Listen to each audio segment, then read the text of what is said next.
بسم اللہ الرحمن الرحیم۔ السلام علیکم دوستو، اس ویڈیو لیکچر میں پیڈاگاجی کے 33 کوسچنز ہیں جو سب کے سب بہت امپورٹنٹ ہے، لہٰذا سکپ کیے بغیر پورا ویڈیو دیکھنا ہوگا۔ تو چلیے شروع کرتے ہیں اللہ کے نام سے۔ Epistemology deals with knowledge. In simple words, epistemology is the theory of knowledge. It is concerned with the mind's relation to reality. سادہ الفاظ میں ہم یوں کہیں گے کہ علم کا نظریہ ایپسٹمالوجی ہے جو دماغ اور حقیقت کے آپس میں تعلق پر بحث کرتا ہے۔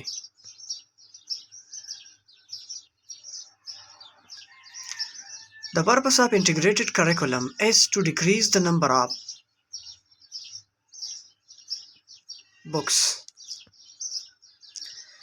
انٹیگریٹ کا مطلب ہے ادغام یا آپس میں ملانا۔ جب ریلیٹڈ لرننگ میٹیریل کو آپس میں ملا کر ایک ہول یعنی ایک سبجیکٹ بنایا جائے تو اسے انٹیگریٹڈ کریکولم یا مربوط نصاب کہتے ہیں۔ اگر ہم ایلیمنٹری اسکول کے نصاب میں غور کریں تو فزکس، کیمسٹری، بایولوجی وغیرہ چونکہ تمام سائنسز ہے، ان سب کو ایک ہی کتاب یعنی جنرل سائنس میں اکٹھے کیے گئے ہیں۔ اس طرح 3-4 مختلف کتابوں کی بجائے بچے ایک ہی کتاب یعنی جنرل سائنس پڑھتے ہیں۔ یہ انٹیگریٹڈ کریکولم کی مثال ہے۔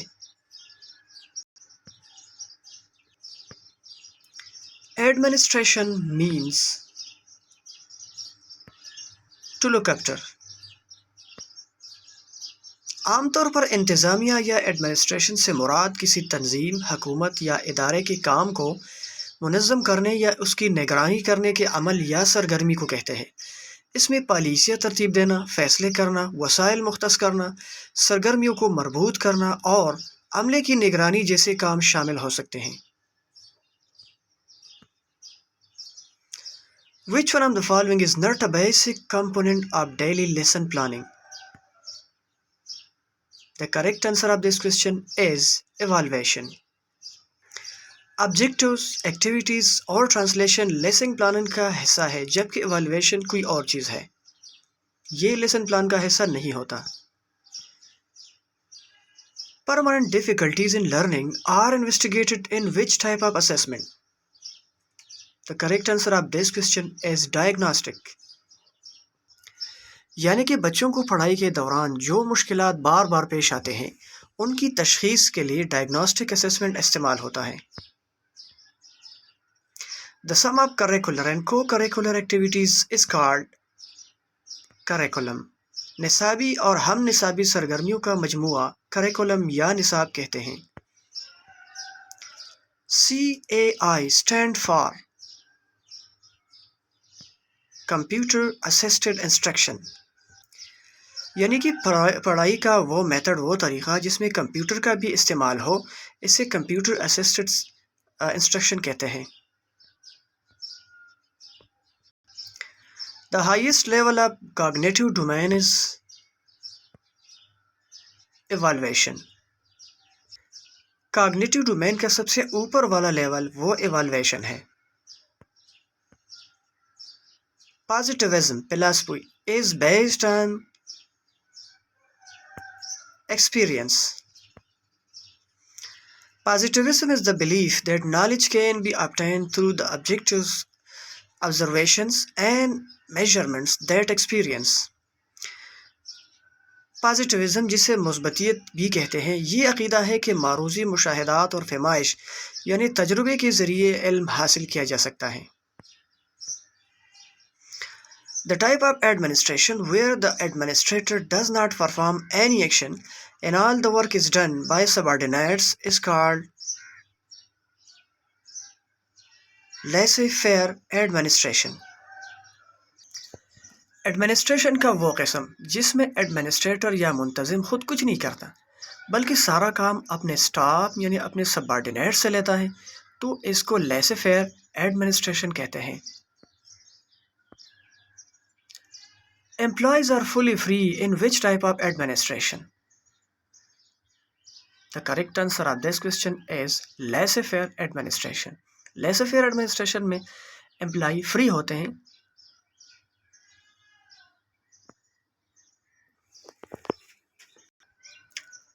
Interview is the least effective method to check learning or to calculate which type of student. The correct answer of this question is shy and deep.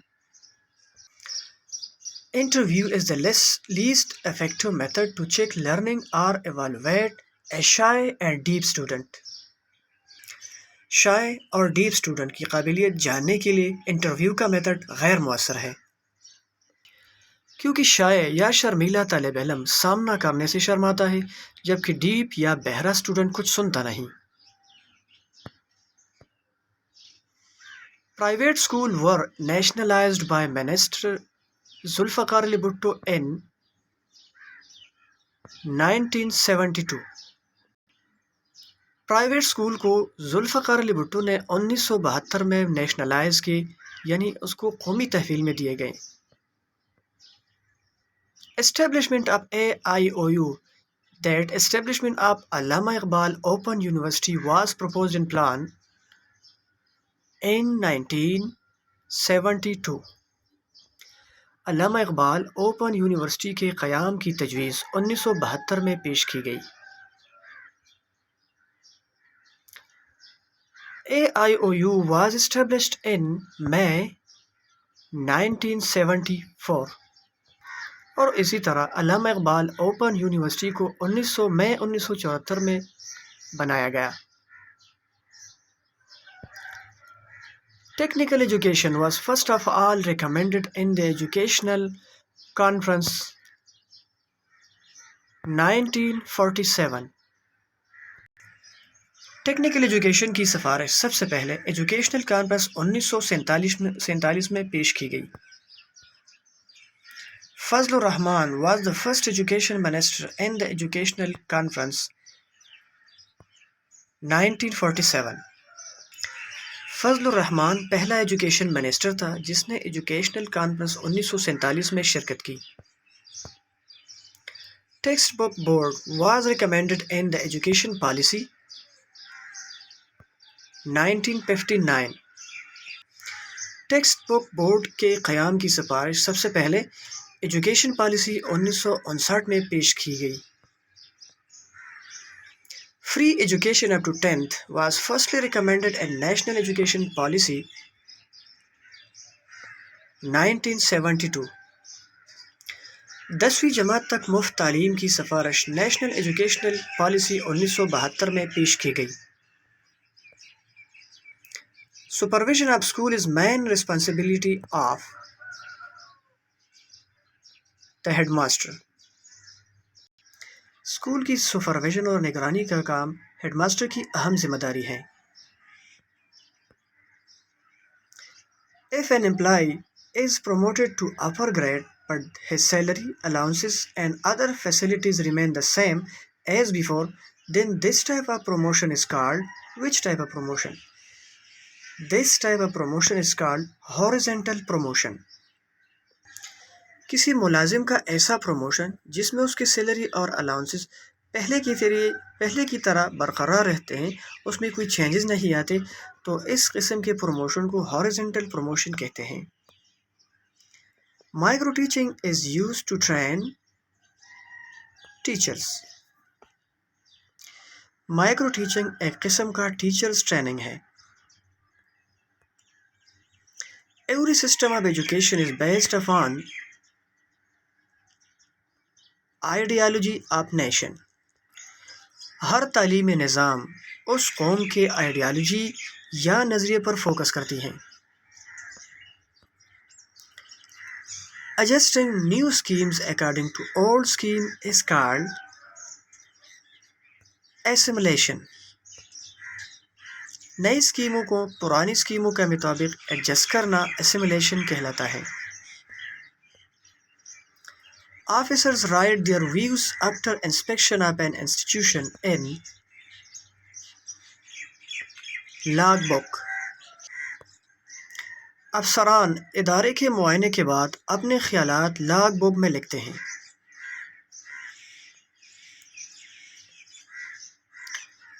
is used to convey order of higher authority۔ Order book is used to convey order of higher authority. Order book کا استعمال اعلیٰ حکام کے حکم کو پہنچانے کے لیے کیا جاتا ہے. Dialect method was presented by Socrates. Socrates' dialect method is about searching the truth and reaching the true knowledge with a series of discussion and questioning being asked on that discussion, which adds and clarifying the definition and discussion. Thus, it is about reaching truth with short, direct answer to questions. سقراط کا جدلیاتی طریقہ، جس کو dialect بھی کہتے ہیں، حقیقت کی تلاش اور اس بحث پر پوچھے جانے والے سوالات اور سوالات کے سلسلے کے ساتھ ساتھ سچائی کی تلاش کے بارے میں ہے، جو تعریف اور بحث کو واضح کرنے میں معاون ہے. اس طرح یہ سوالات کے مختصر براہ راست جوابات کے ساتھ سچائی تک پہنچنے کے بارے میں ہے. Question answer method was developed by Socrates. Question answer method یعنی سوال و جواب کا طریقہ سب سے پہلے سقراط نے ڈیولپ کیا تھا. IQ intelligent quotient of gifted child is 140. ہونہار بچے کا IQ یعنی ذہنی قابلیت 140 ہوتا ہے. An IQ between suggests dullness. An IQ between 80 and 89 suggests dullness. 80 اور 89 کے درمیان IQ یعنی ذہانت کی قابلیت خرابی کی نشاندہی کرتا ہے، جسے ڈلنس کہتے ہیں. An IQ score of is classed as borderline deficiency. An IQ score of 70 to 79 is classed as borderline deficiency. 70 اور 79 کے درمیان IQ score borderline deficiency کہلاتا ہے. An IQ score of is classed as normal or average intelligence. An IQ score of 90 to 109 is classed as normal اور average intelligence. 90 اور 109 کے درمیان جو IQ سکور ہوتا ہے اسے عام یا اوسط ذہانت کہتے ہیں. An IQ score of is classed as superior intelligence. 110 سے لے کر 119 تک IQ سکور اعلیٰ ذہانت کہلاتا ہے.